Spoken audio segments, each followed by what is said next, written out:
Olá pessoal, tá começando o nosso primeiro episódio do Religião à la carte.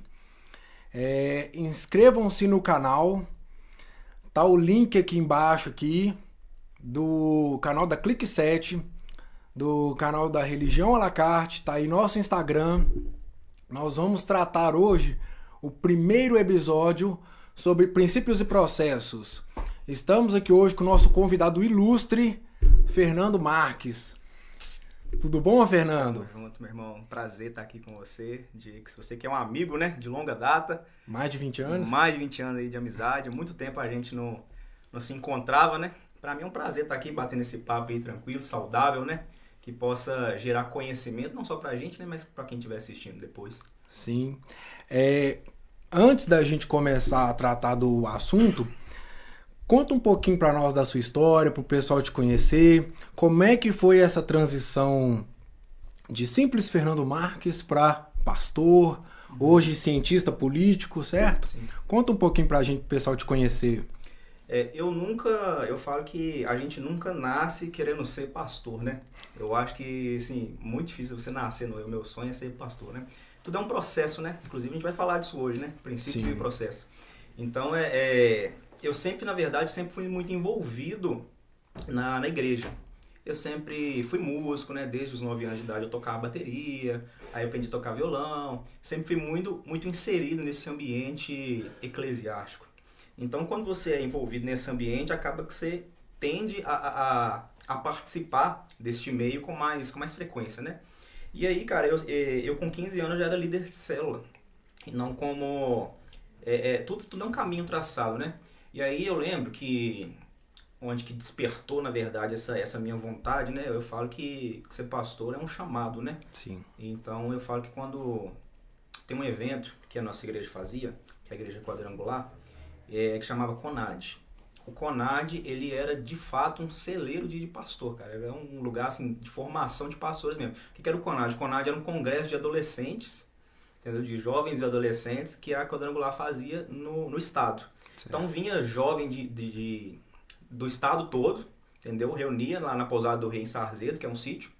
E aí lá aconteciam algumas etapas, né? A gente fazia a organização das etapas.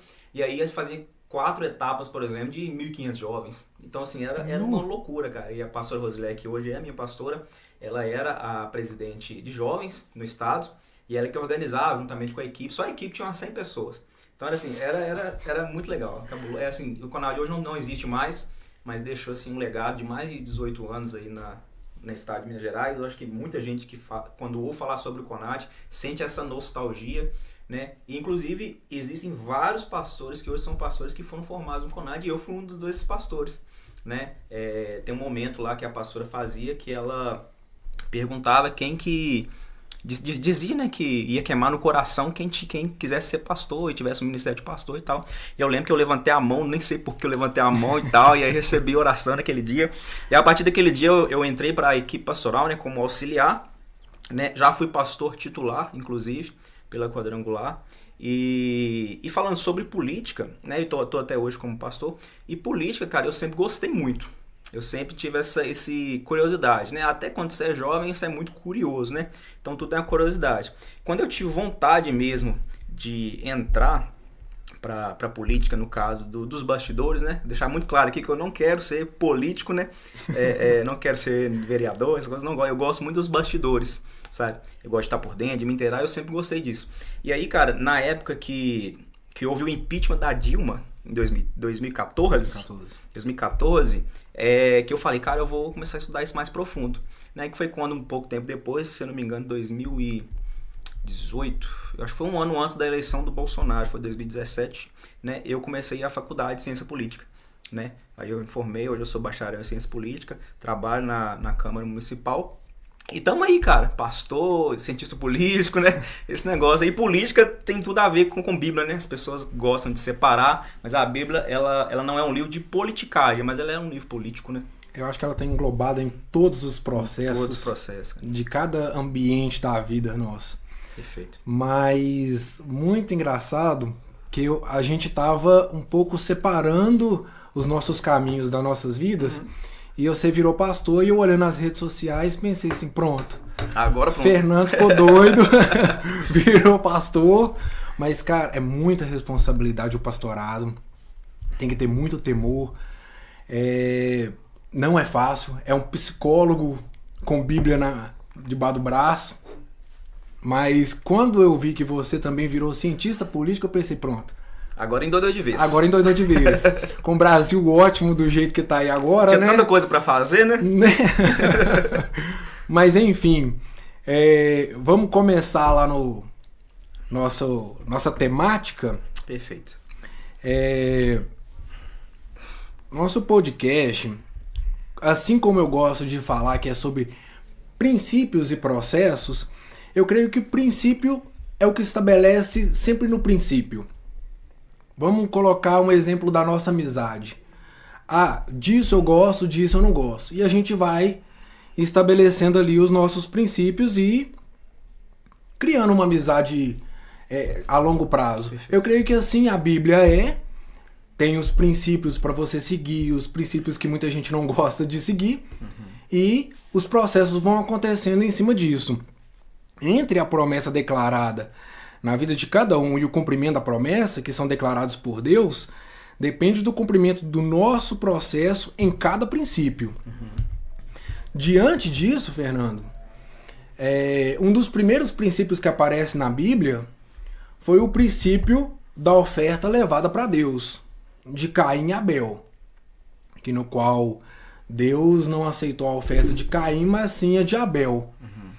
Diante disso, o que você poderia discorrer para a gente o porquê que Deus aceitou a oferta de Abel e não a de Caim? O que isso ocasionou ao longo do tempo? O que você me diz sobre? Perfeito. Cara, quando Deus, eu vejo Deus, o primeiro princípio que Deus ele cria, na minha visão, é o princípio da obediência. Né? Quando Deus ele estabelece o homem e a mulher no jardim, ele coloca uma condição. Né? E essa condição deriva de uma obediência. Né? Deus pega uma árvore, coloca no meio do jardim e fala assim, olha, você pode tocar em tudo que você quiser, você pode comer de todas as frutas que você quiser, tem tudo isso aqui para você poder usufruir. Só dessa aqui que você não vai comer. Tem jeito de você fazer isso para mim? Difícil, né? E aí o que? Era uma condição de obediência, né? E qual que era a árvore que o homem quis comer? Que não podia. Então, o primeiro princípio que Deus estabelece na Bíblia é um princípio de obediência, né? E aí esse princípio às vezes não tem nada a ver com a questão da oferta de Caim e de Abel, mas correlaciona com a questão da obediência, né? E aí quando a gente fala, por exemplo, de Caim e de Abel, né? Os dois eles tinham diferenças profissionais, por exemplo, um era agricultor, o outro era pastor de ovelhas. Né? Então não é questão do que eles entregaram, né? Aí é uma questão muito do coração da pessoa. Então a pessoa ela pode entregar uma oferta diferente, mas que seja do coração. Né? A gente teve, por exemplo, o exemplo da mulher, que entregou apenas uma moeda e para Jesus valeu mais que todas as coisas. Né? Tinha um monte de gente entregando ouro, entregando várias ofertas, grandes ofertas, etc. E a mulher que entregou só uma moedinha, para Jesus valeu mais. Por quê? Porque era tudo que ela tinha. Entendeu? Então, quando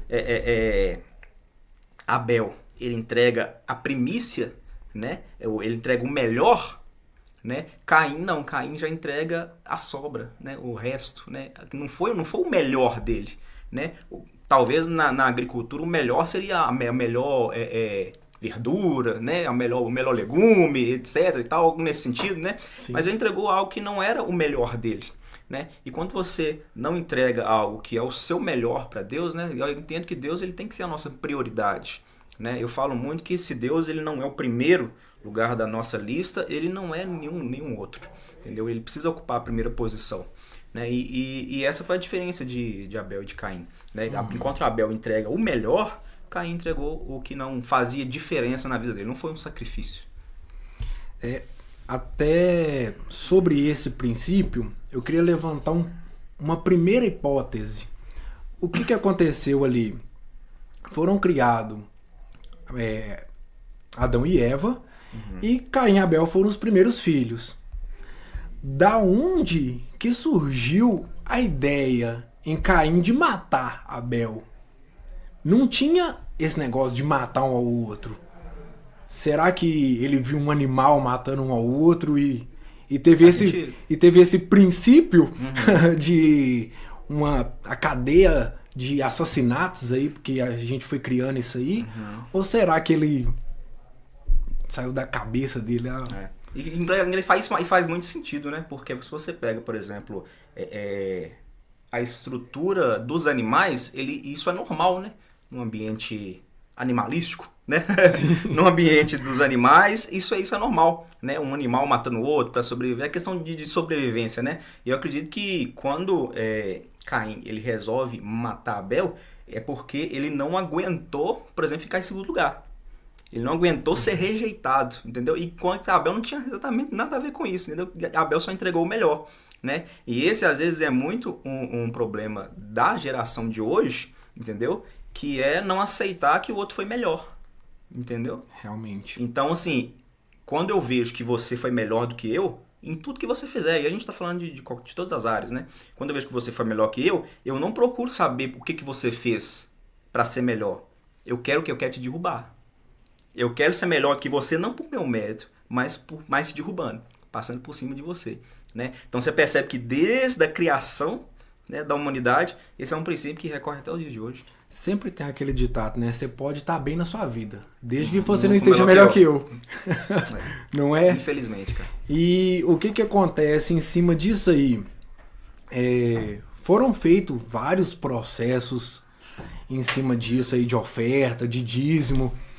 E como é que foi feito hoje em dia esse princípio aí? Será que se perdeu um pouquinho, como é que eu vou falar, essa relevância de dar dízimo e oferta hoje em dia? Porque eu vou te dar um exemplo muito engraçado que aconteceu comigo uns tempos atrás. Antigamente, você vai lembrar disso, a Santa Ceia, ela era só depois de você fazer o discipulado, né? Você tinha um discipulado, você aprendia, você não podia tomar a ceia antes.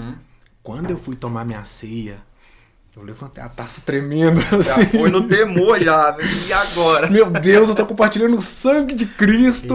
Cara. Mas eu penso assim, gente, aqueles princípios lá de antes, de Abraão, Sim. tem a mesma importância? O dízimo e a oferta hoje em dia tem a mesma importância? Aquela mesma importância que aquela senhora deixou tudo o que tinha no altar? Era pra ter, né? Eu acho que esse é um dos princípios que... E não só esse princípio, né? Como vários princípios, inclusive o princípio dos apóstolos, né? De amor, de perseverança, de cuidado, de entrega, né? Eu acho que esse é um dos princípios que a nossa geração hoje, né? De um tempo pra cá, ela vem perdendo. A gente não tem mais esse amor, não tem mais esse privilégio. Eu lembro que quando eu era criança, cara, o maior privilégio da minha mãe era chegar domingo e dia de ir pra igreja, cara.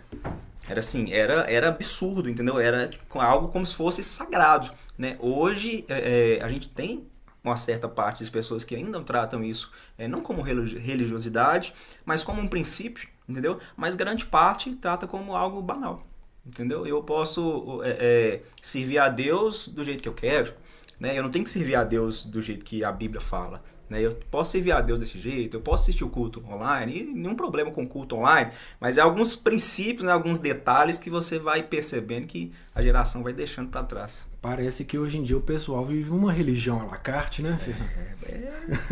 Exatamente. Isso aqui eu quero seguir, isso aqui eu não quero, isso aqui eu quero fazer, isso aqui eu não quero. É um self-service de Deus, né?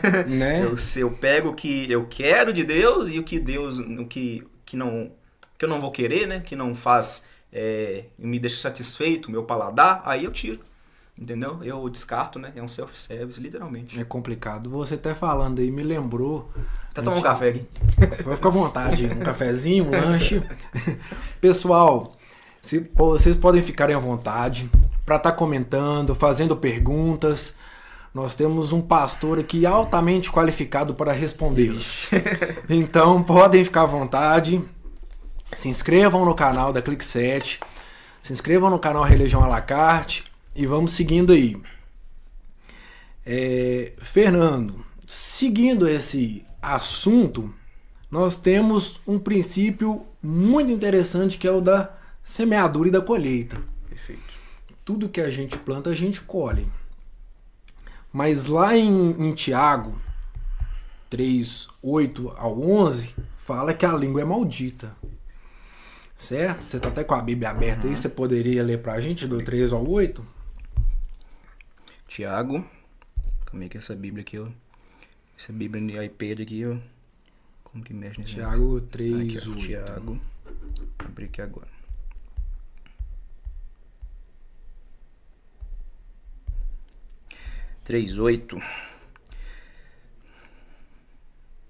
Tiago 3,8. Mas ninguém consegue domar a língua. É um mal incontrolável, cheio de veneno mortífero. Forte, né? Imagina, se a gente planta o que a gente fala, o que será que nós estamos colhendo hoje em dia? Nós estamos colhendo um mundo de loucura que está sendo hoje em dia. Em cima desse processo aí, o que a gente pode tirar para nossa vida profissional? O que a gente pode tirar para nossa vida no dia a dia, no cotidiano? A gente às vezes conversa bem com uma pessoa plantando bênção ou plantando maldição para a gente mesmo. No âmbito profissional, o que a gente mostra para as pessoas? A gente mostra que a gente é de Deus? Ou a gente fala com arrogância, falando de Deus e não tendo Deus no coração? O que você me fala sobre semear e plantar? O próprio Tiago, ele fala que a gente deve ser tardio em falar e longânimo em irar-se, né, cara?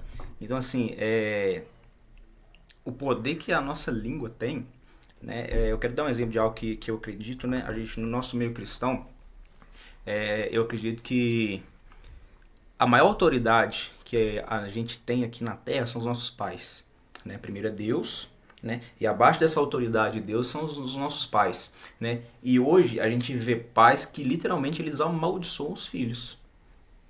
Então, assim, eu tenho 8 anos que eu sou pastor auxiliar e lá na nossa igreja a gente faz alguns trabalhos de libertação. E dentro desses trabalhos de libertação, a gente entende que os filhos literalmente foram amaldiçoados pelos pais. Né? A gente chama, né, de palavras mandadas, né? Que são palavras amaldiçoadoras. Você não vai dar em nada, você não presta, você vai continuar pobre a vida toda. Né? Então esse tipo de palavra, ela não só gera uma consequência na mente do filho, ou de quem quer que seja, mas também gera consequência espiritual. Porque o pai e a mãe, eles são as autoridades maiores sobre a vida do filho aqui na Terra, abaixo de Deus. Então Deus, ele nunca vai me amaldiçoar, mas o meu pai e minha mãe pode. Então quando o meu pai e minha mãe, ele diz pra mim, o pai e a mãe, ele diz pro filho, você não vai dar em nada, você vai, desse jeito você vai morrer cedo, né? Esse tipo de coisa, ela gera uma consequência no mundo espiritual. Então pra gente que é cristão, né, a gente entende que a gente está conversando aqui e existe uma batalha espiritual acontecendo. Né? O mundo espiritual, ele é real.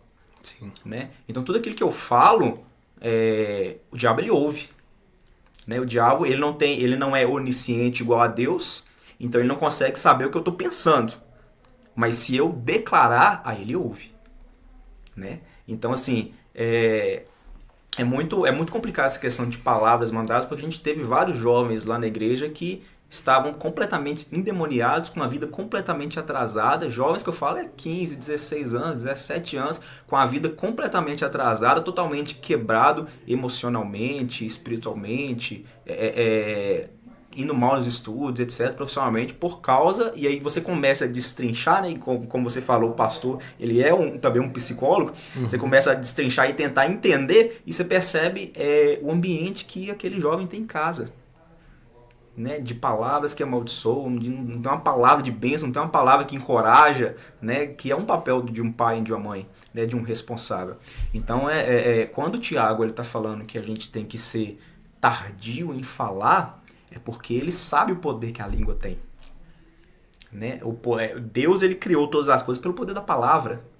Né? Deus, ele poderia ter estalou o dedo, tudo que está criado, sim ou não? Sim. Mas ele preferiu criar pelo poder da palavra. Jesus Cristo, quando ele encarnou, a Bíblia diz que o verbo se fez carne. O próprio Jesus é a palavra. Então você percebe o quão poderosas são as nossas palavras, quão poder tem a língua, né? A mãe da gente falava, cuidado que as palavras têm poder. E é bíblico isso, né? Eu acho até muito engraçado que tem um ditado popular, tô cheio deles hoje, né? O pessoal fala, você tem 2 ouvidos para ouvir mais e uma boca só para falar menos. Perfeito. Eu vou até citar um exemplo de um amigo meu, ele é empresário também, e ele, no ramo dele, que é construção civil, ele tentou fazer a empresa dele, que o pai dele é pedreiro e tal, e o pai dele sempre falou com ele assim, ó, não vai não, que seu negócio não vai dar certo. Porque a pessoa às vezes está tão fixada naquele princípio dela ali, só esse aqui que vai dar certo, só o CLT que é o vai dar certo, é o seguro. Aí o pessoal fica com medo e acaba que amaldiçoa a vida do filho. Perfeito. E eu fico pensando assim, meu Deus, antigamente não tinha os bullying de hoje em dia, né? Tinha, só não tinha o nome dado. Mas o tanto de gente que tá amaldiçoando gente, sem saber, Perfeito. o tanto de processo na vida um do outro que tá sendo cortado, que tá sendo interrompido. Sendo atrasado, né, cara? Tá sendo atrasado. Eu gosto de uma analogia muito interessante. Quando você perde o retorno da estrada, o retorno é muito longo, o próximo retorno. O GPS tem que recalcular a rota. Recalcular a rota. Isso aí numa vida, que Deus é um Deus de processos, isso aí numa vida pode levar a uma perda de 5 a 10 anos. Numa brincadeirinha ali que você perdeu a sua atenção e você perdeu o retorno até você achar o próximo retorno para você Vai ter que ter uma longa recalcular a rota. Perfeito. É muito tempo que você perde. Por quê? Vou mudar um pouquinho a vertente. Relacionamentos. Hoje em dia o pessoal tá entrando e saindo de relacionamento sem um tempo prévio para se curar, sem um tempo prévio para perceber que tá solteiro. Entender, né? Aí o que o pessoal tá fazendo? Uma série de atrocidade na vida um do outro acaba machucando um, machucando o outro, machucando o outro. Tanto que você vai ver relacionamento hoje, todo mundo tá ferido, todo mundo tá como é que eu vou falar? Desacreditado, né? Desacreditado de amor, desacreditado de tudo. E assim como a gente estava falando do princípio do dízimo, será que esse princípio de semeadura e colheita também está sendo perdido? Cara. Meu Deus! E tudo aquilo que você planta, uma hora você colhe, né? A lei da semeadura, né? Inclusive é um dos nossos temas aqui, né? A lei da semeadura, ela é algo universal, né? Você não precisa acreditar nela para você poder passar por ela, né? Aquilo que você planta, você colhe independente do que vai acontecer. Uma hora você vai colher a consequência disso, né? Biblicamente a gente consegue falar sobre consequência, né? Deus, ele não é um Deus, eu vejo Deus hoje como um Deus que não é um Deus que pune, que castiga, né? Sim. Mas ele é um Deus que não te livra da consequência, porque Deus, ele preza muito por a questão da semeadura, né? O que você semeia, uma hora você colhe, entendeu? Deus não está te punindo, Deus está te deixando passar pela consequência, né? Então é universal. Exatamente. Assim como a gente estava conversando sobre o princípio de semeadura, o princípio que você falou primeiro da obediência, um dos princípios mais importantes hoje em dia também seria o princípio de honrar pai e mãe. Perfeito. O princípio esse, hein? O princípio de honrar pai e mãe é muito interessante porque quando a gente é criança, nossos pais são os nossos heróis, são as pessoas mais inteligentes, nosso porto seguro, por assim dizer, né? Sim. O que acontece, Fernando, quando a gente entra na fase da adolescência que a gente acha que sabe tudo? Ou fase, né? Ou fase. Eu falo que... Como é que é esse princípio de honrar pai e mãe na adolescência? Quando a gente não gosta nem que pai e mãe levam a gente na escola...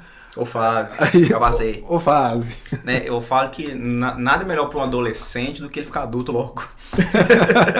Porque adolescente, ou raça, né? A gente fala com tranquilidade porque a gente já foi adolescente, a gente sabe do que a gente está falando, né? Sim. Né? Hoje a gente tem que que ele dá, e coisa boa é poder voltar na adolescência, né? Voltar à adolescência com a cabeça que a gente tem hoje, né? Mas a gente sabe que não é possível isso, porque tudo é um processo, né? E quando você passa pela essa fase da adolescência, você se acha o sabichão, né? E muita coisa que o adolescente ele planta na adolescência, ele colhe depois, entendeu? O princípio da lei da semeadura, ele serve também para o adolescente, serve para a criança, né? Ele serve para o adulto, serve para o velho, né? Ele serve. Então, assim, por exemplo, se você não cuidar da sua saúde quando você é jovem, quando você estiver velho, você vai sofrer as consequências disso. Isso é batata, né? Isso é a lei universal, né? Quando a gente fala sobre honrar pai e mãe, é o único mandamento bíblico que vem com promessa, né, cara? O único mandamento da Bíblia que vem com promessa é o honrar pai e mãe, né? Que é a promessa da longevidade, né? Que seus dias serão prolongados na terra. Então, às vezes você percebe que muita gente morre cedo aí, sofre acidente, morre de câncer e etc. Talvez isso seja uma consequência de não honrar o pai e a mãe. Pode ser que sim. Pode ser que sim, por que não? Né? Os dias da pessoa, eles são abreviados na medida que essa pessoa vai desonrando seus pais. Tudo é uma questão de semeadura, que você está semeando na vida do seu pai e da sua mãe. Quando a gente fala de semeadura, tem um exemplo legal na Bíblia, que é o exemplo que Davi dá. Davi fala assim, o justo, ele crescerá como cedro do Líbano. Aí eu te pergunto, tem cedro no Brasil? Tem ou não? Tem cedro no Brasil, tem cedro na Argentina, tem cedro nos Estados Unidos, tem cedro na Tchecoslováquia, tem cedro em tudo quanto é lugar. Só que Davi está dizendo, o justo vai crescer como cedro no Líbano. Davi deixa bem claro que é o cedro do Líbano. Ele não falou que era só o cedro, é o cedro no Líbano. Aí eu falei, engraçado, por que é o cedro do Líbano em específico? Aí eu fui pesquisar para saber como que cresce o cedro no Líbano. Tem tudo a ver com semeadura. Para você plantar no Líbano, você precisa, primeiramente, o solo do Líbano é um solo muito rochoso. Então, tem muita rocha, etc. E para você plantar lá, Jesus me ensinou que se eu jogo a semente superficialmente na terra, a rocha vem e esmaga a semente. Entendeu? Os espinhos vêm e etc, os abrolhos, etc. Então, para você plantar no Líbano, você precisa cavar pelo menos uns 2 a 3 metros para baixo, para você conseguir plantar alguma coisa no Líbano. Exatamente por causa da rocha. Porque se você joga a semente superficialmente, ali um palmo abaixo da terra, que seja 1 metro, essa rocha vem e esmaga a sua semente e você não consegue colher nada. Então, a primeira coisa que você tem que fazer é isso. Você cava 2 metros para baixo e aí você planta. Você joga a semente. Aí você jogou a semente, amanhã nasce. É assim que funciona? Não é. Você joga a semente e aí no ciclo de crescimento das plantas, o fruto é a última coisa. Né? Então, olha só, no ciclo de crescimento das plantas, o fruto é a última coisa. Primeiro ela morre. Né? Então, você joga a semente morre, ela frutifica, né? E aí começa a nascer o galho. E aí, no cedro, especialmente no Líbano, ele tem uma característica engraçada. Porque o cedro do Líbano, ele não demora 1 ano para crescer. Ele não demora 2 anos para crescer. Para a árvore começar a crescer, isso leva de 4 a 5 anos, Diego. Para o cedro começar a crescer. Enquanto isso, a plantinha fica 5 centímetros acima do solo. Então, o cara que plantou hoje, o cara vai ver a plantinha 5 centímetros acima do solo 1 ano, 2 anos e nada. Né? Enquanto isso, a raiz daquela planta está crescendo embaixo. Olha para você ver que poderoso isso é. Né? Enquanto ninguém vê, a raiz do cedro está crescendo para baixo. E aí eu me perguntei, mas por que a raiz ela não para na rocha, né? E aí eu fui estudar, porque o solo é um solo rochoso, né? Então em algum momento essa raiz vai encontrar com a rocha, inevitavelmente. E aí eu entendi que a raiz específica do cedro, né? Essa raiz específica do cedro, ela abraça a rocha. Quando ela encontra com a rocha, ela contorna a rocha e faz uma espécie de abraço na rocha. Né? E aí eu entendi por que Davi ele dá o exemplo que o justo ele vai crescer como cedro no Líbano. Exatamente porque essa raiz ela é uma raiz tão profunda, enquanto as pessoas estão vendo a plantinha 5 centímetros acima do solo, a raiz está quilométrica embaixo, cara. E crescendo e abraçando rocha, e isso demora 5 anos. Para ela crescer, abraçar as rochas, e quando chega lá embaixo, ela vai e encontra a capa de água, né? E aí a raiz vai e descansa nessa fonte de água, né? E aí foi o que Jesus me deu o ensinamento. Por que o justo vai crescer como o cedro do Líbano? Por que a raiz do cedro é uma raiz tão forte? Por quê? Porque primeiro abraçou a rocha. Quem que é a rocha? Cristo. ela descansou na fonte. Quem que é a fonte? Jesus. Pronto. Então, assim, Uau. é muito forte. E aí você percebe que depois que o cedro ele começa a crescer, quanto que o cedro cresce? Assustadoramente. A árvore chega a 50 metros, 60 metros de altura. Então, assim, por quê? Porque primeiro ela abraçou rocha e descansou na fonte. Se eu, como justo e cristão, entender isso, acabou. Se eu entender que eu preciso abraçar a rocha, que é Cristo, e descansar na fonte, que também é Cristo, aí a minha árvore vai crescer forte com a minha raiz profunda, e aí pode bater um vento que for que a minha árvore não tomba. Por quê? Porque a minha raiz está forte. E aí, curiosidade sobre o cedro também, é que ele não depende de chuva para ele crescer. Se chove, ele cresce. Se não chove, ele cresce do mesmo jeito. Não depende da água da chuva. Por quê? Porque a crescimento dele vem lá de baixo, vem da fonte, onde ele está descansando a raiz. Né? Então, se tem crise, eu cresço. Se não tem crise, eu cresço também. Se o dólar subiu, eu cresço. Se o dólar não subiu, eu cresço também. Quando eu estou enxertado em Deus, de fato, né? O Lula pode ser o presidente. Eu cresço do mesmo jeito. Entendeu? Porque eu estou enxertado na fonte, eu estou descansando, eu estou abraçado com a rocha. Poderoso isso, né? Uau. Eu acho que só aqui já valeu o ingresso do podcast. Mas um detalhe muito importante que eu tô vendo correlação é o seguinte. Se o cedro é uma parte muito importante no princípio de honrar pai e mãe, porque a gente está falando também de semeadura, e uma das coisas que você falou que eu achei crucial, que os pais eles são como o arco que lança seus filhos, que são a flecha. E se eles lançarem uma palavra de virtude na vida do filho, isso aí é como uma semente plantada na mente do filho. Perfeito. Que vai crescendo ao longo prazo e ele espera que dê frutos, né? Porque assim como uma flecha, você lança seu filho e espera que ele acerte o alvo, né? Porque você mirou certo, mas no meio do processo da vida do filho, ele acaba destoando nesse caminho. Né? Aí a gente confia em Deus, a gente confia na palavra que ele vai manter os caminhos que foi lhe ensinado desde criança, né? Assim como Eclesiastes 3, há tempo para todas as coisas. Sim. Ensina o seu filho no caminho que deve andar, para quando ele crescer ele não se desvie dele. E você sabe que os processos de Deus, eles são processos lentos, né? Quando eu vou para a Bíblia, eu aprendo que Deus ele não é um Deus de fast food, né? De comida rápida, né? Igual hoje em dia, né? Igual hoje, a nossa geração hoje, ela quer tudo para agora, né? Eu planto hoje, eu quero colher amanhã.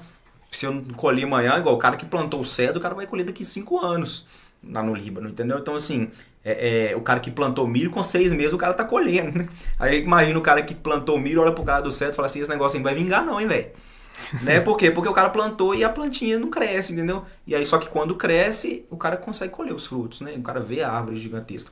Então, quando você fala de princípio e processo, por exemplo, eu aprendo muito com Pedro, cara. Porque Pedro é muito parecido com a gente, né, cara? Você pega, por exemplo, os apóstolos, você vê que Pedro é um cara que ele era um cara topetudo, né? Ele era um cara sanguíneo, né? Eu mesmo sou uma pessoa muito sanguínea, né? Então, às vezes, o cara fala bobagem, fala besteira, depois volta atrás, né? Então, você vê Pedro assim, né?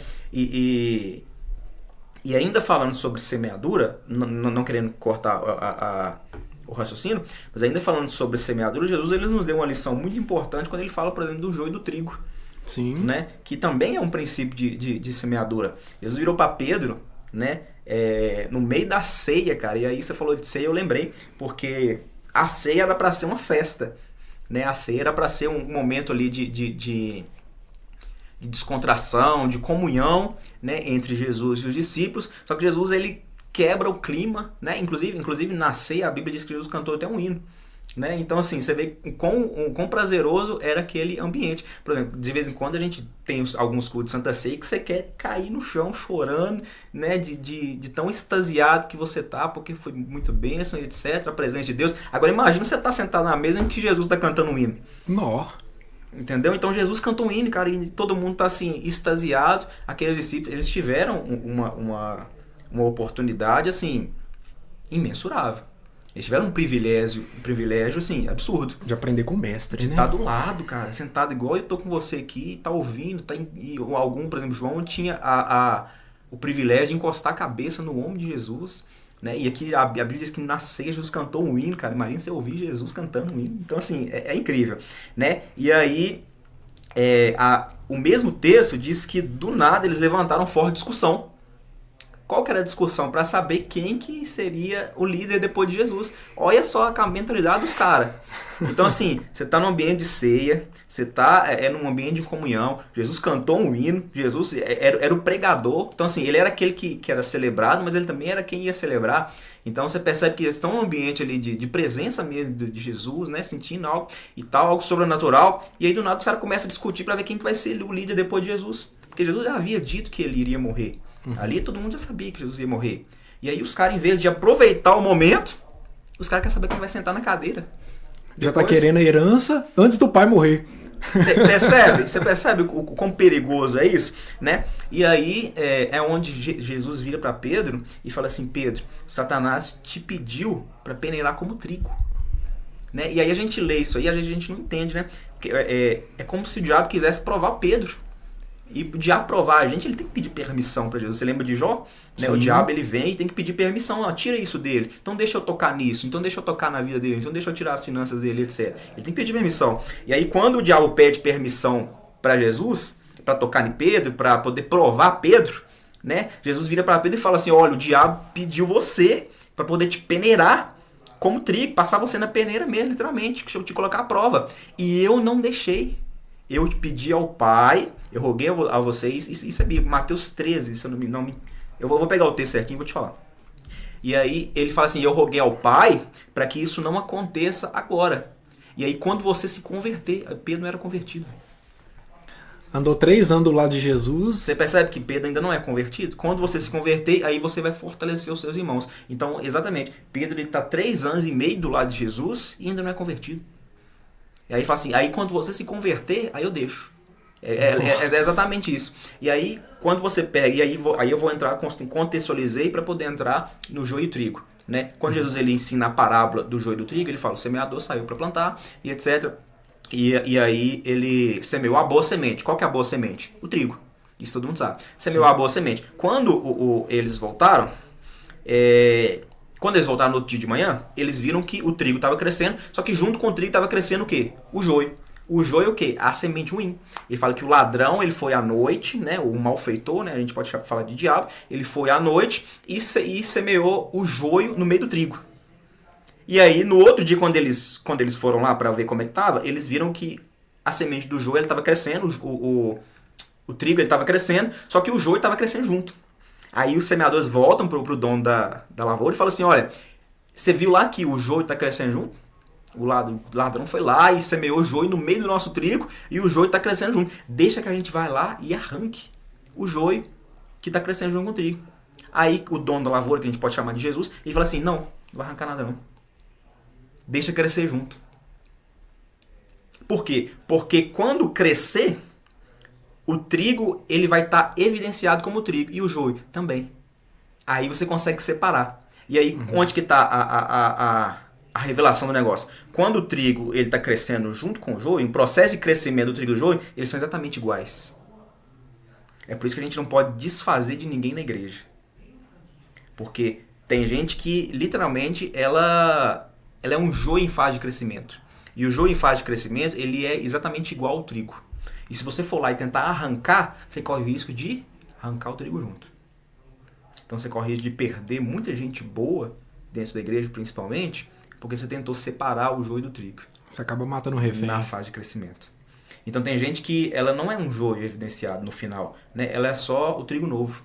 O trigo está em crescimento. Né? O trigo em crescimento, ele é exatamente igual ao joio. Era o Pedro. Pedro não era trigo. Pedro era trigo novo. É um trigo em fase de crescimento. Calma, Pedro. Se você passar pela prova agora, se você for peneirado por Satanás agora, você vai cair. Tanto que caiu. Ele não negou 3 vezes. Entendeu? Então, assim, se eu permitir que você passe por essa prova agora, você não vai cair. Você acha que você é crime, você não é não. Entendeu? Então, às vezes, a gente acha que a gente tá no mamãe. A Bíblia fala assim: aquele que está de pé, cuide para que não caia. Então, assim, hoje, eu tenho muito temor com isso. Então, hoje eu estou de pé, mas amanhã eu posso cair. Então, a gente tem que entender essa fase de crescimento, esse processo de crescimento, igual ao do trigo, né? Então, espera, não arranca o joio agora não. Por quê? Porque quando ele crescer e for de fato o joio, ele vai estar evidenciado como joio. E o trigo? O trigo vai frutificar, o trigo vai amadurecer, né? O trigo, quando ele está completo, a Bíblia diz que ele pode devolver 10, 30, 100 por um, né? E o joio não dá nada, porque ele vai ser joio a vida toda.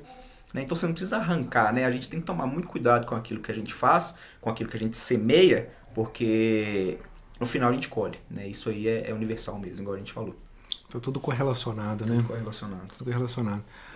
É muito interessante a Santa Ceia, porque não vou falar que Jesus juntou os 12 apóstolos e falou que foi trigo e joio. Uhum. Mas você precisa de um Pedro fervoroso ali do seu lado, como você disse, igual a gente, supetão, que erra, que dá a mão pelos pés. Uhum. Mas ele também precisa de um Judas para cumprir propósito. Perfeito. Porque Judas ele não pode ser arrancado no começo. Ele tem que andar com você para você cumprir propósito. Eu acho muito interessante a amizade de Paulo e Tito. Uhum. Eles andam juntos, assim como nós dois. Perfeito. O caminho separa naturalmente. Uhum. O caminho separa naturalmente. Ah, agora você é joio? Não, você tem que ser arrancado da minha vida um certo tempo. Uhum. Agora, se vou falar aqui que nós dois somos trigos, a gente segue o nosso caminho normalmente. Não é precisa... meu amigo, desde que você vá até lá e faça o propósito de Deus para sua vida, beleza, você pode estar lá no Japão e eu tô aqui. Nós dois é amigos do mesmo jeito. Uhum. Perfeito. Vá e faça. Vai e faz. Coloca a mão na massa e faz, né?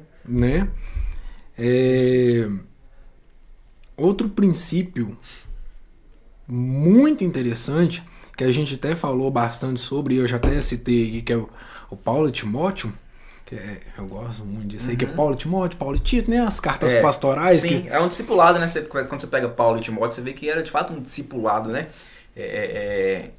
Talvez Pedro ele tinha Jesus mais ali como mestre, como pastor, mas o Paulo e Timóteo já é uma relação de amizade, né? O discipulado, a gente gosta de falar que é vida na vida, né?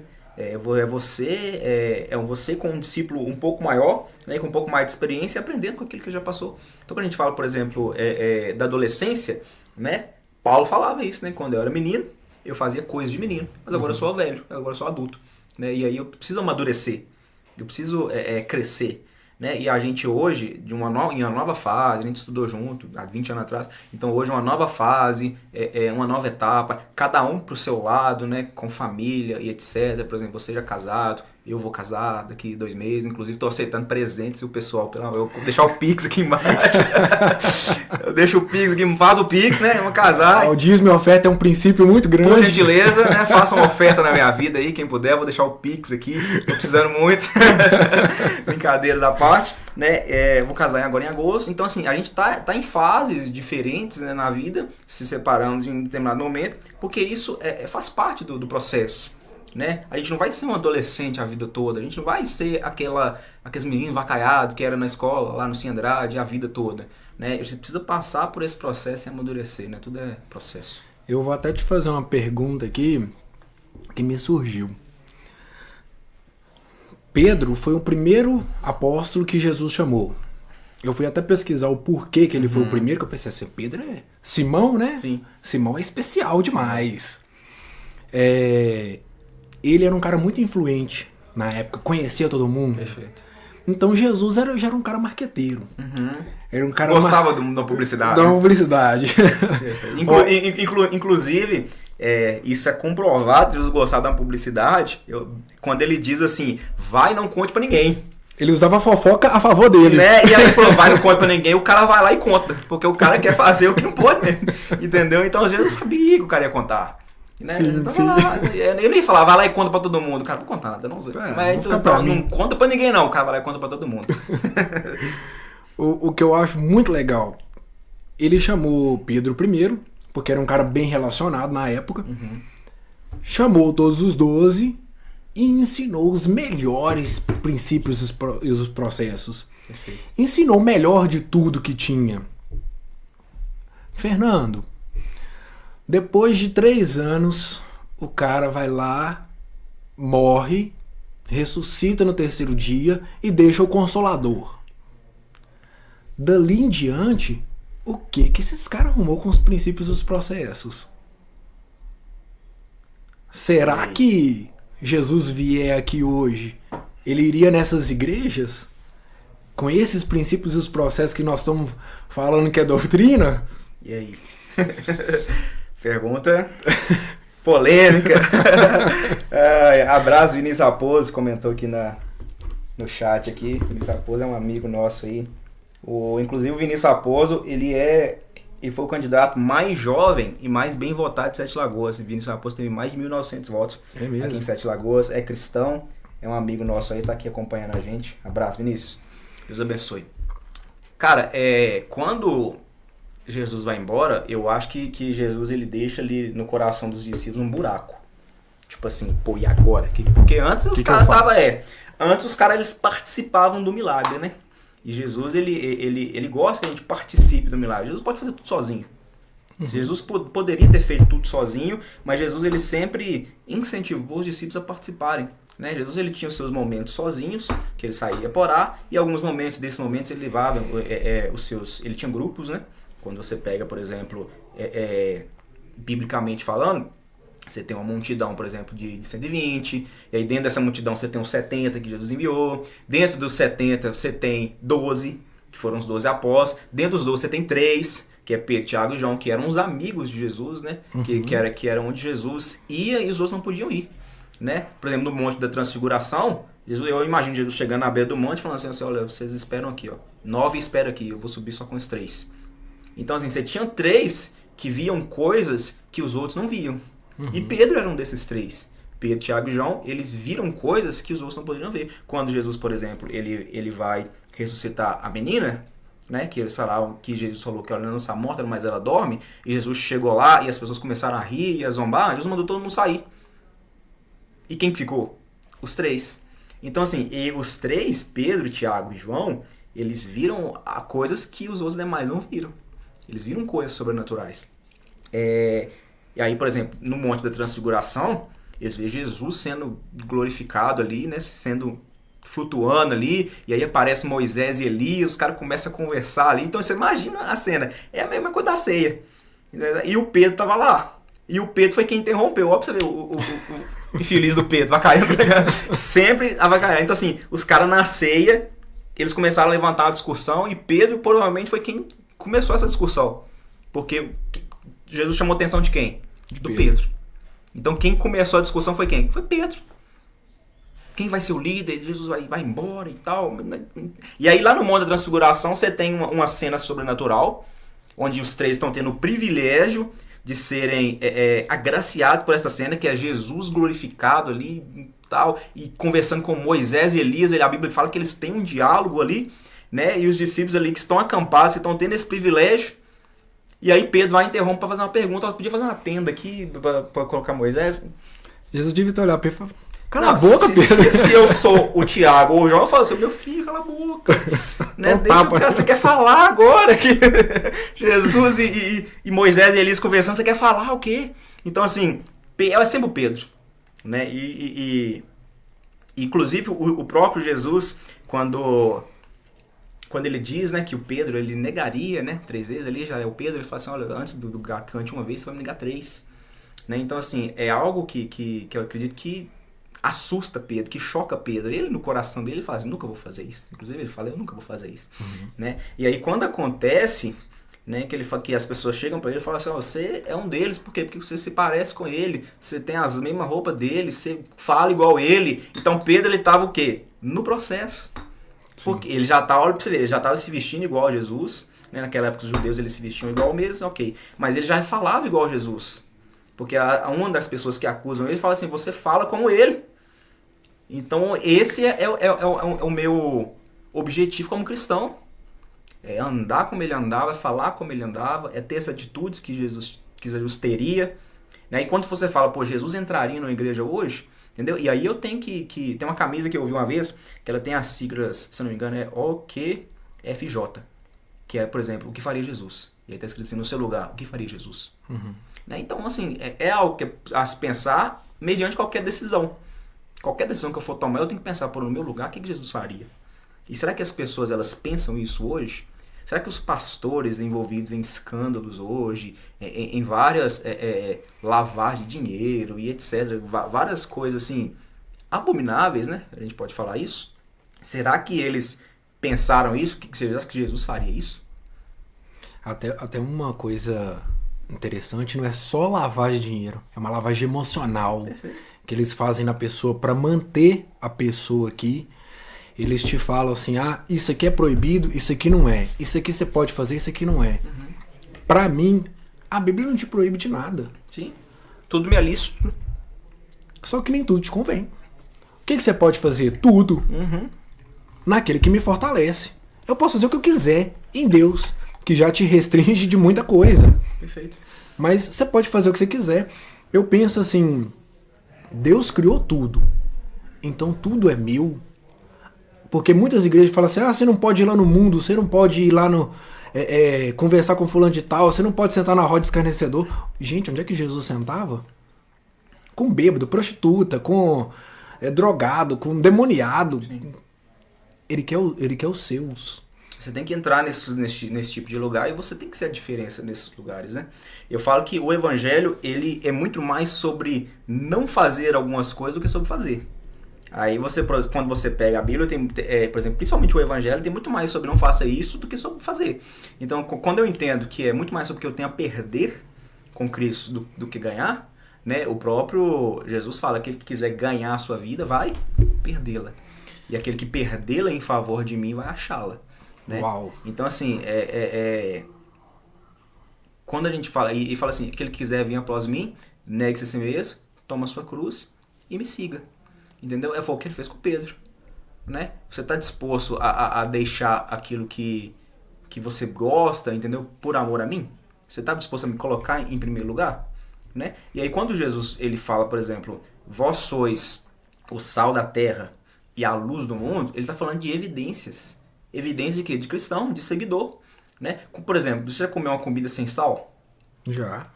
Quando você coloca a comida sem sal na boca, logo você percebe que essa comida está sem sal. Ou que está salgada. Por quê? Porque o sal ele é perceptível.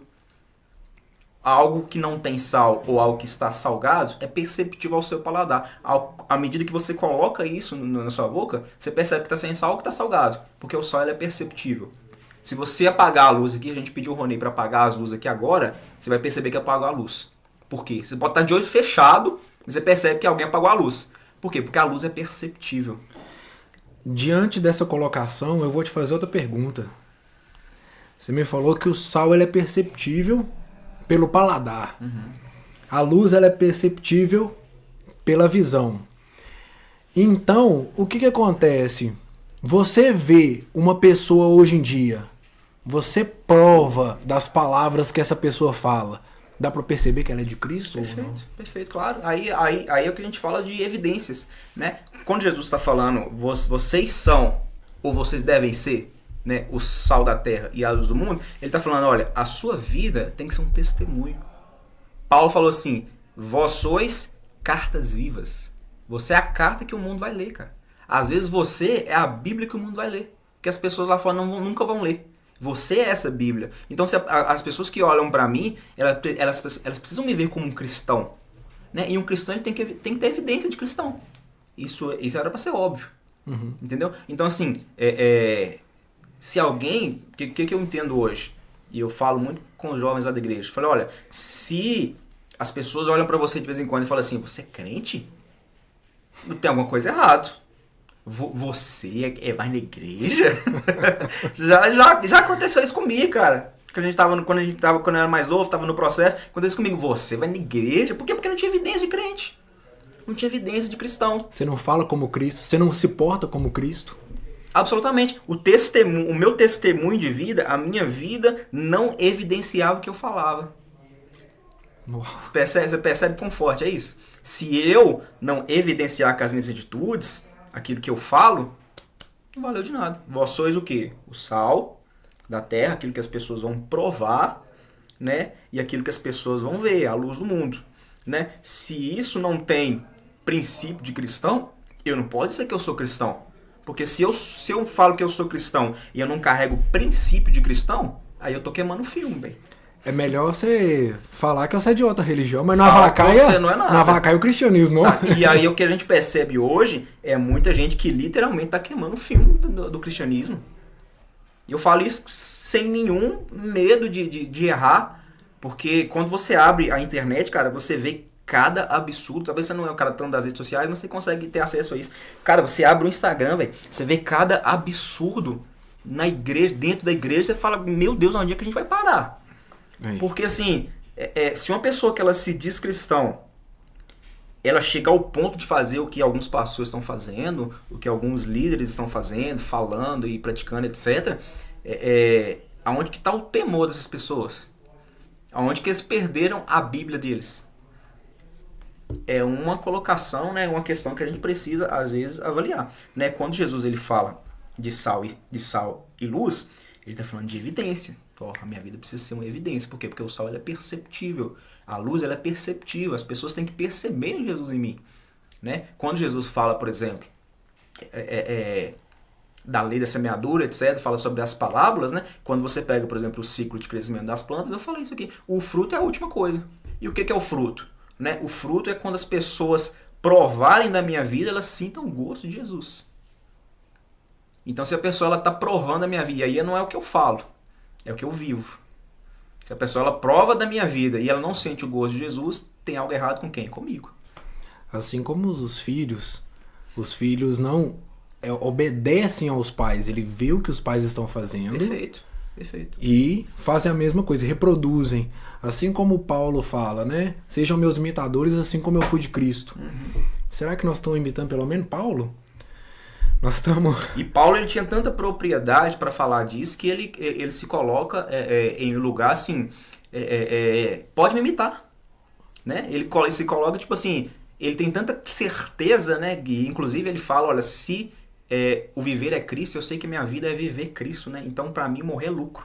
Ele fala isso porque eu tenho tanta certeza da minha salvação, eu tenho tanta certeza que eu vivo Cristo, que se eu morrer hoje eu vou encontrar com ele, então para mim é lucro. Não tem problema se eu me matar. João tinha essa mesma certeza, né? João, quando ele estava já velhinho, os apóstolos todos tinham sido martirizados, né? Inclusive não tem isso na Bíblia, né? A cultura fala que o imperador da época, não vou me lembrar o nome, não sei se foi, não vou chutar não, mas foi o imperador da época, ele pega João, né? E para matar João, né? Ele, na verdade, os discípulos todos já tinham sido martirizados, e para martirizar João também, ele joga João dentro de um tarso de azeite fervendo.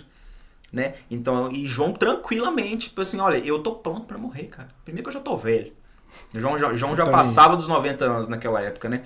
Primeiro que eu já tô velho. Então, assim, eu tô tranquilo pra morrer, pode me jogar, né? Só que não era o tempo dele. A Bíblia fala que... a Bíblia não, a cultura fala, né? A história diz que eles jogam lá e não acontece nada com ele, entendeu? Ele sai do mesmo jeito que ele entrou, né? E aí que eles têm a ideia de pegar ele e isolar ele na ilha de Patmos. Mas, tipo assim, já que eu não consigo te matar, pelo menos calar a sua voz eu vou conseguir. Que eu vou te isolar lá na ilha de Patmos, onde havia feras, onde as pessoas, assassinos, homicidas eram isolados lá para morrer, eram deixados lá para morrer literalmente. Era né? a prisão da época. Era uma ilha fechada, era a prisão da época. Né? E aí você percebe que eles estão dizendo, agora eu calei a sua mensagem, agora, por exemplo, se eu não consigo te matar, mas agora pelo menos falar você não vai mais. Você não vai conseguir pregar, você não vai conseguir espalhar esse evangelho de Jesus Cristo, você não vai conseguir falar sobre o reino de Deus, né? E aí a Bíblia diz que o céu se abre, em Apocalipse capítulo 4, o céu se abre e aí uma voz do céu diz assim, João, o que você vê, escreve. Então assim, você não consegue falar não, mas pode escrever. Entendeu? O que você vai ver agora, o que eu vou te levar a ver agora, você escreve. Né? Então, enquanto a porta da ilha estava fechada para João sair, a porta do céu se abriu para João entrar. João entra e aí ele tem toda a revelação do livro de Apocalipse. Então, Deus ele tem um propósito em tudo. Uau! João também foi um dos amigos de Jesus Cristo, né?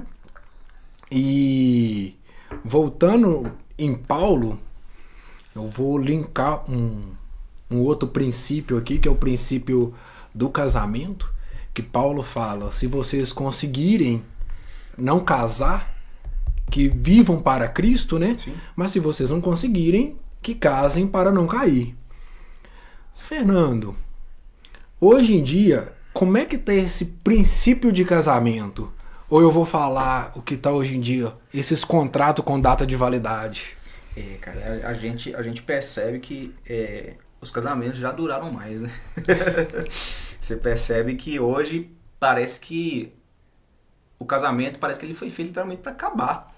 As pessoas já parece que já casam com um prazo determinado ali para poder durar, vão ver se vai dar certo, né? E assim, eu sou um pouco, politicamente falando, né? Eu sou conservador, né? E as pessoas elas confundem o conservadorismo, inclusive eu sou diretor de uma escola. Acho que eu não sei quem comentar isso com você, não. Eu sou diretor de uma escola... Pode fazer seu merchan aí. Não, mas... que é a escola de formação conservadora, né? Político-conservadora. E nessa escola, eu ensino de forma totalmente gratuita. A gente tem professores que são todos formados, etc. Legal. E de forma totalmente gratuita sobre conservadorismo, entendeu? Que é um dos princípios que eu acredito que seja um princípio bíblico, né? Por exemplo, meu avô era extremamente conservador sem saber o que era conservadorismo. Ele é extremamente conservador, por quê? Porque ele amava a sua família, ele respeitava as instituições, né? Então hoje você vê um extremo desrespeito à família, por exemplo, as pessoas hoje mais, não existe forma legal de família mais. Hoje tem a sua família, aí tem um outro tipo de família, aí tem um outro tipo de família, aí você começa a costurar uma coisa na outra, então não existe família. Se várias coisas podem ser consideradas famílias, nenhuma coisa é considerada família.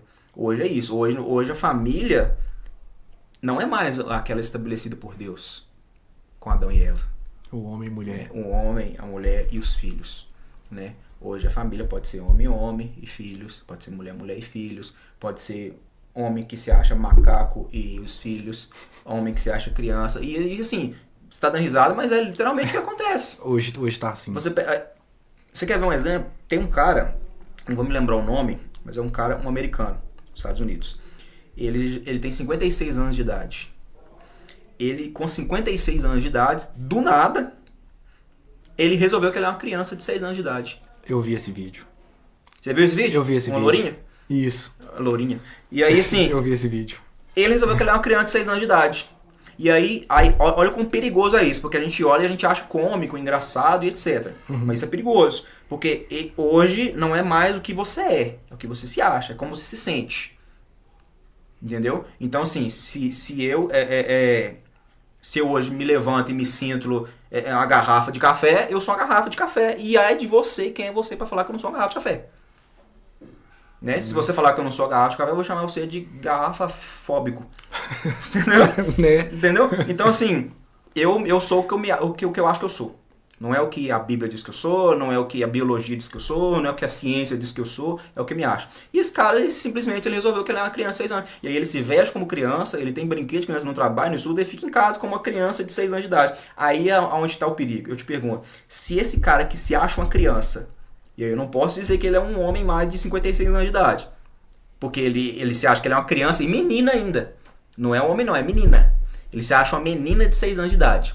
Aí eu te pergunto, se essa menina de 6 anos de idade passar a mão em outra menina de fato de 6 anos de idade, isso é pedofilia, sim ou não?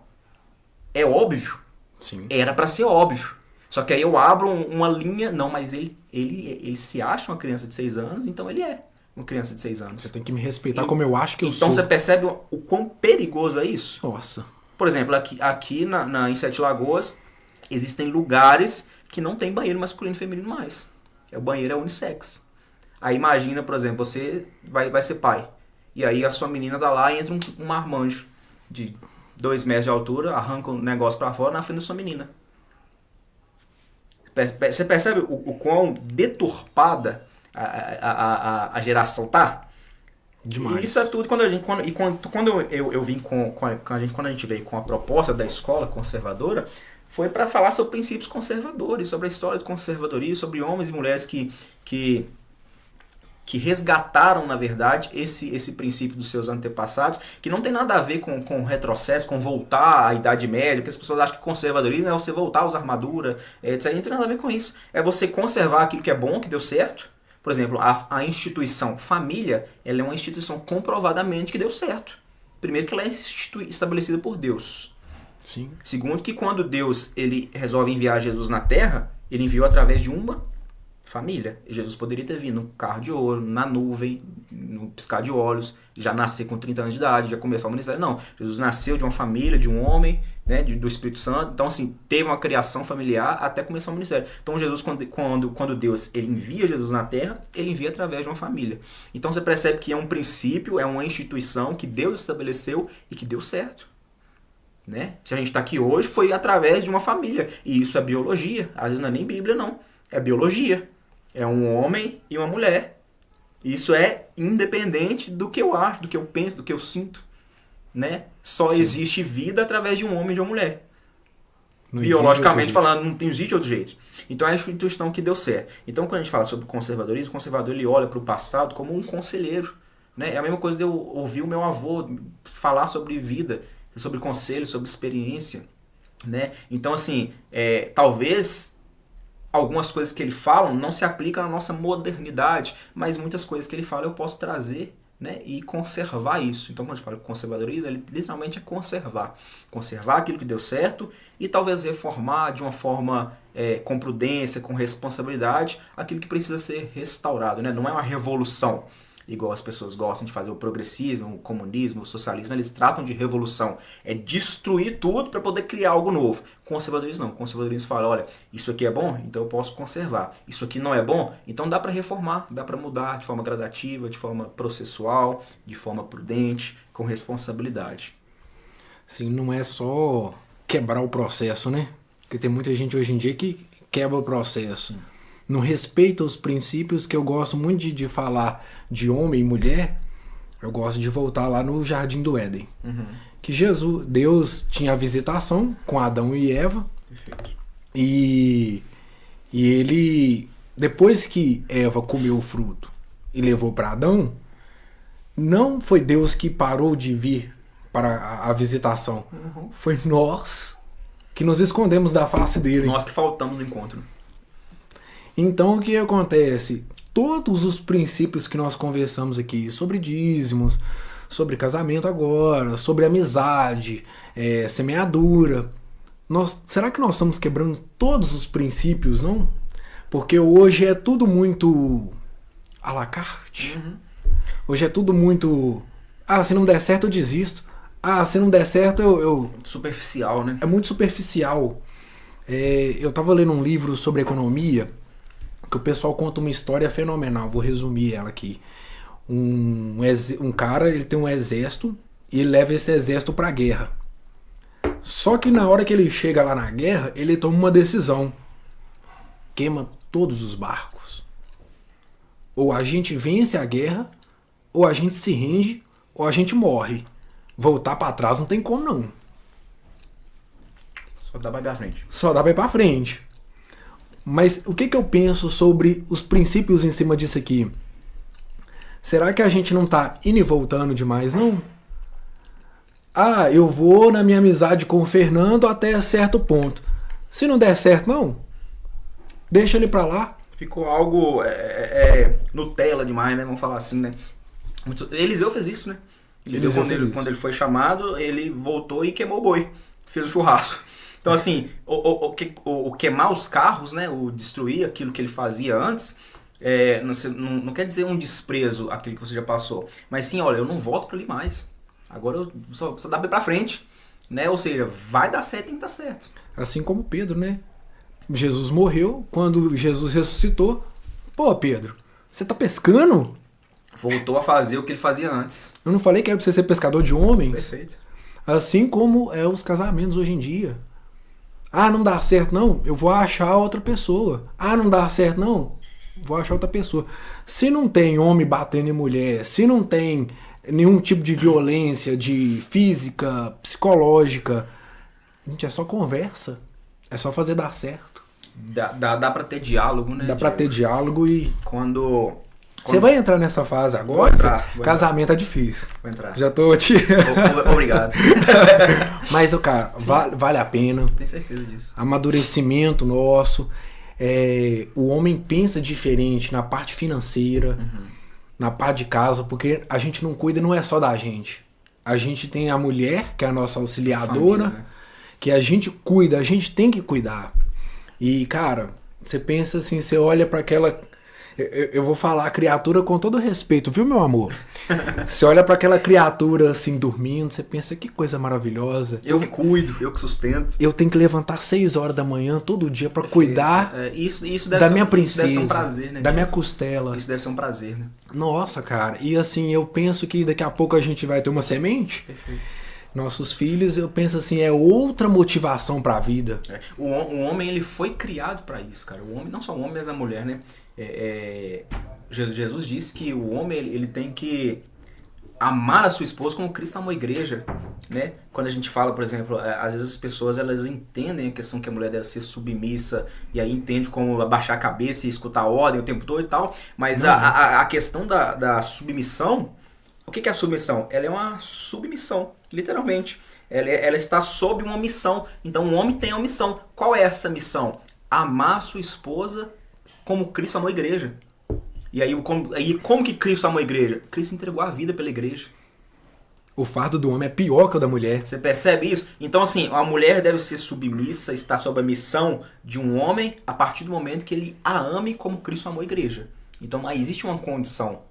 Entendeu? Então as pessoas pegam, tem que ser submissa. O feminismo, ele deturpou isso de certa forma, né? Dizendo que a mulher não vai ser submissa a nada, que a mulher é quem ela quiser que seja, e etc. E não é isso, né? A mulher sábia, Provérbios diz que a mulher sábia edifica o seu lar.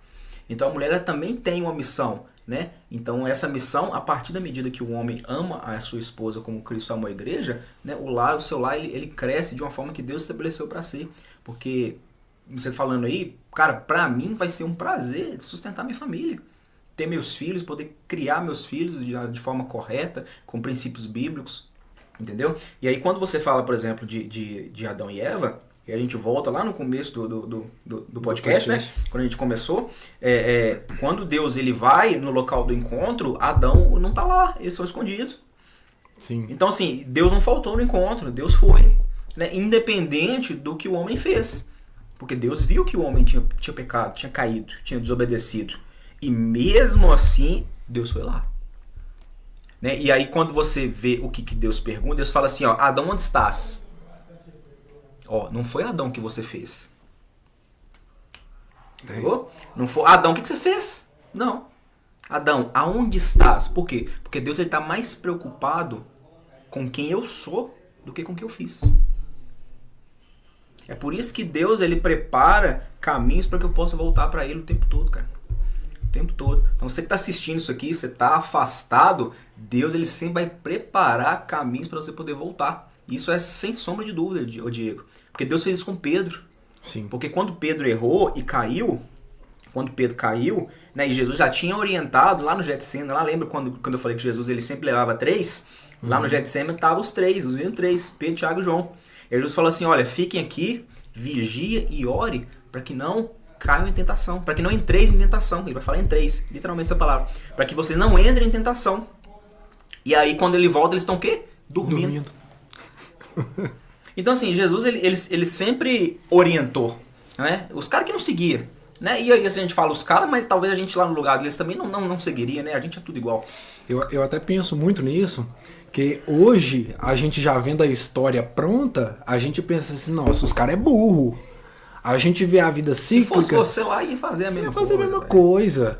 Você vê a vida cíclica de Moisés, que ele deu volta no deserto 40 anos, você pensa, o cara é burro. Se fosse a gente também ia ferir a rocha. Davi, o próprio Davi, que foi um dos caras que mais errou, que mais vacilou na Bíblia, ele era um homem segundo o coração de Deus. Por quê? Porque ele errou muito, porque ele acertou muito? Não, porque ele sempre que ele errava, ele se arrependia, cara.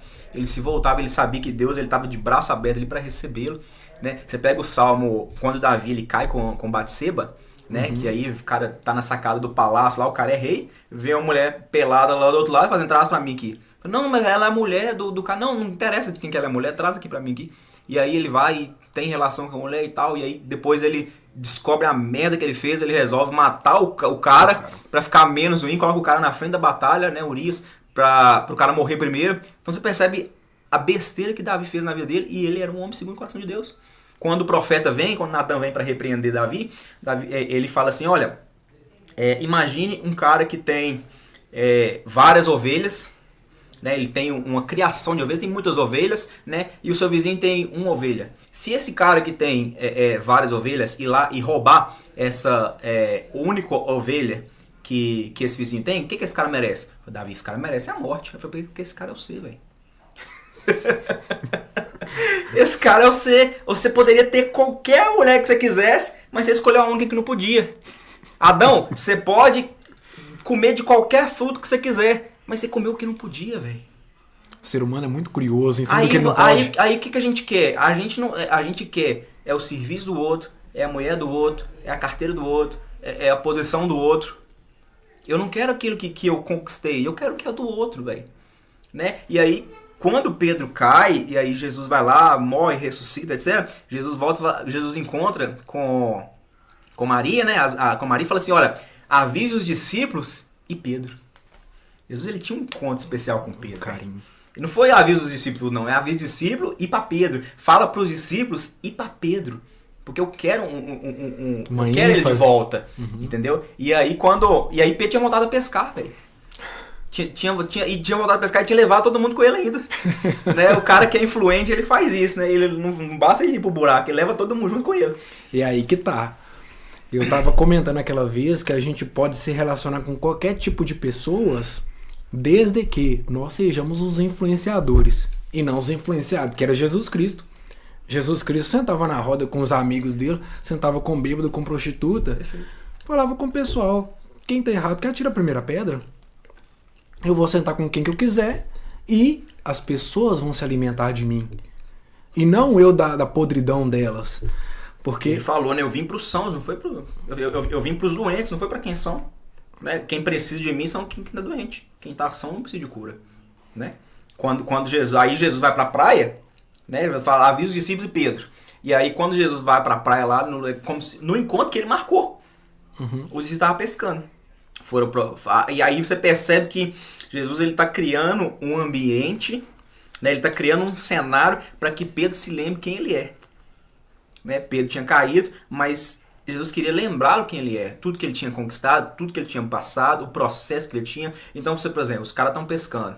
Jesus está na beira da praia. Será que não tem nenhuma semelhança quando Pedro foi chamado? Porque quando Pedro foi chamado por Jesus, Pedro estava pescando, Jesus estava na beira da praia. Né? E aí quando eles estão voltando, Jesus fala assim, olha, joga a rede pro lado direito.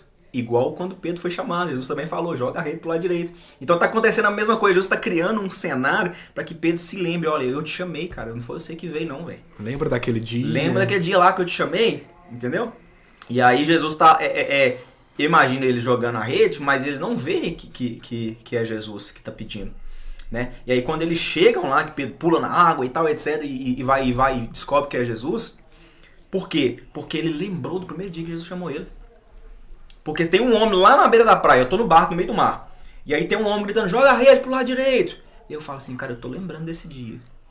Uma nostalgia. Eu também tava aqui no mar, não tinha pescado nada, igual naquele dia.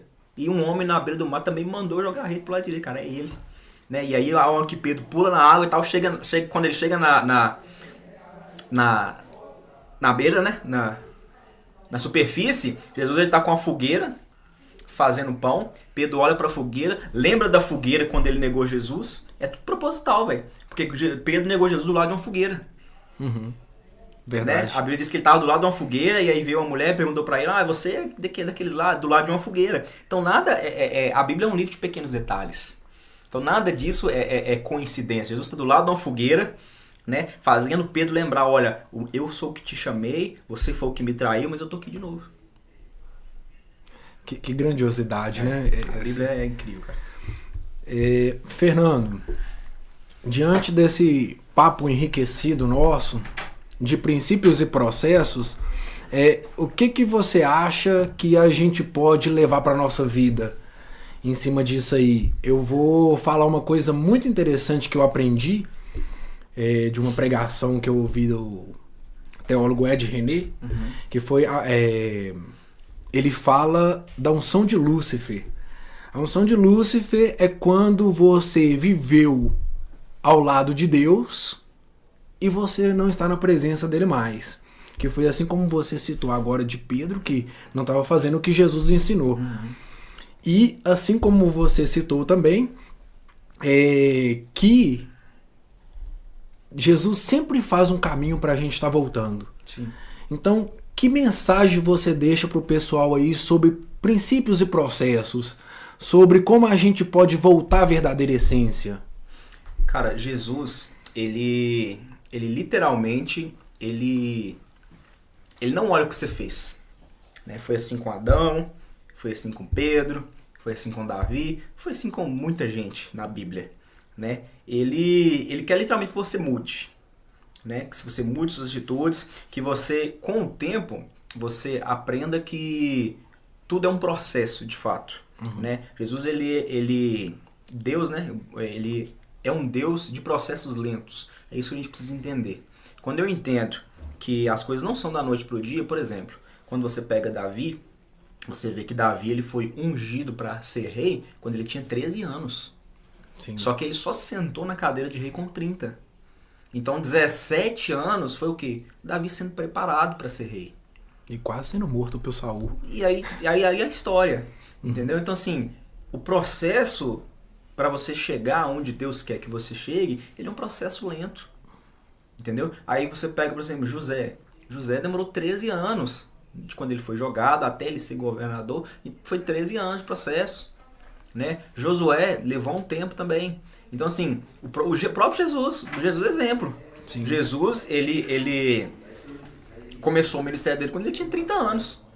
Então, Jesus, ele passou... A Bíblia fala que quando Jesus tinha 12 anos, a Bíblia diz assim, o menino crescia em sabedoria, em graça, em conhecimento. Então, assim, ele passou pelo processo também.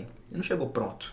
Apesar de que ele era 100% um homem e 100% Deus, ele passou por esse processo também de criação, de adolescência, de juventude, né? E aí, nesse processo, nem sempre o processo é fácil. Na verdade, a maioria das vezes o processo é difícil mesmo. Então vai ter dia que eu vou cair, vai ter dia que eu vou levantar desanimado, vai ter dia que eu vou estar frustrado, vai ter dia que as pessoas vão zombar de mim, vai ter dia que eu vou ser traído. Entendeu? Então o que eu preciso entender é isso, né? Igreja não é lugar de gente perfeita.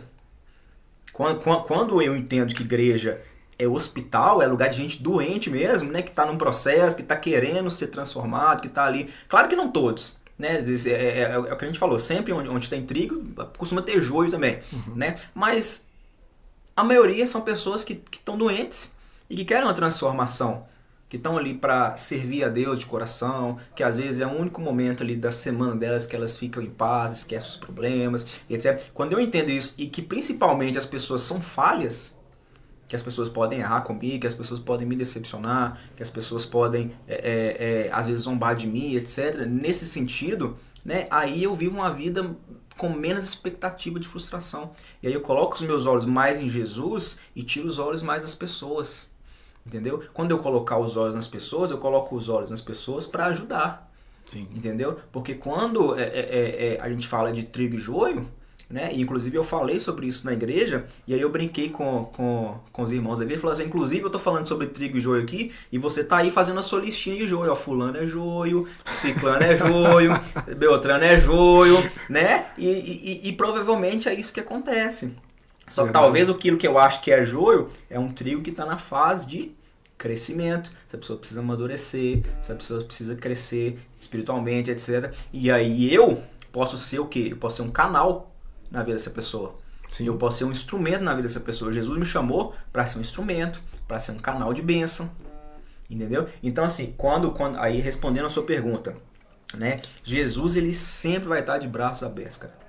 Dependendo do que eu faço. Sei que está desviado, afastado, você que se perdeu no caminho, tá decepcionado com a igreja, entendeu? Que isso é normal, eu já me decepcionei com a igreja, eu já me frustrei com algumas pessoas, né? O que isso não pode acontecer, que não pode acontecer de fato, é eu me decepcionar com Deus. As pessoas, elas geralmente colocam a culpa em Deus. Eu não entendo porque Deus matou meu pai, eu não entendo porque que Deus deixou minha mãe pegar câncer, eu não entendo que Deus levou minha irmã. Eu não entendo porque... Isso, entendeu? Colocam a culpa em Deus, enquanto elas deveriam ter raiva do diabo. Eu falo que você tem que ter raiva do diabo, você tem que acordar com raiva dele, porque ele, geralmente, a Bíblia diz que ele é o príncipe deste mundo. O mundo jaz no maligno, né? Então, assim, ele está o tempo todo, cara, na espreita. A Bíblia diz que ele ruge como um leão, ele está ao derredor buscando quem possa tragar. Então, assim, eu tenho que viver a minha vida diante de Deus, com todas as minhas forças, acordar de manhã, como diz a minha avó, pegar com Deus, né? Verdade. De fato, porque o mundo é isso, cara. Como diz o meu pai, o mundão velho de guerra, tá aí, e se eu não tiver enxertado em Deus, assim como a gente falou sobre o cedro do Líbano, né? Se eu não tiver abraçado com a rocha e descansando na fonte que é Jesus, a gente não consegue não, velho. Sem Deus, se com Deus tá difícil, me fiz sem Deus, pior ainda. tá ferrado. Pessoal, nós estamos finalizando aqui um podcast Religião à la carte. Fomos muito abençoados com a presença do Fernando aqui. Muito aprendizado com esse cara aqui. As ordens. Se você gostou, compartilha com um amigo seu. Deixa o seu like aqui que é de graça. Se inscreva no nosso canal, no canal da Clique 7, que nós vamos estar trazendo muito mais conteúdos para vocês interessantes sobre outras religiões. Nós vamos estar trazendo aqui. Inclusive o próximo podcast já é sobre o Caminho da Graça. É uma religião nova. Nós vamos estar conversando sobre ela. Fernando Marques vai estar aqui com a gente nos próximos episódios. E ativa as notificações para vocês não perderem aqui quando tiver. Nós vamos estar nas redes sociais divulgando quando vai ser o próximo episódio. E aguardamos vocês. Abraço. Espero que vocês tenham sido abençoados.